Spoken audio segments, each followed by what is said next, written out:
When I was a girl, King Xerxes chose me to be in a pageant for his new queen. He chose me. I am Queen Esther. We were happy for a while, but then my cousin Mordecai told me of a plot to kill the king. I told the king, and Mordecai was promised to be rewarded. He never was. There was an evil man in the kingdom named Haman, and he wanted everyone to bow down to him. Mordecai refused. When Haman found out that Mordecai was a Jew, he plotted to kill all Jews.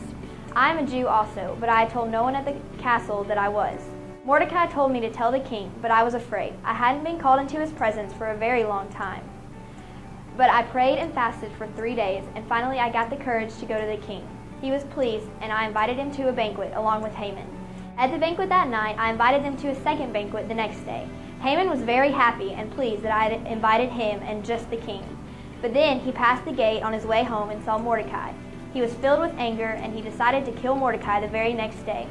Just as he went to ask the king for permission to kill Mordecai, the king told him to honor Mordecai for saving the king's life, since he still hadn't honored him.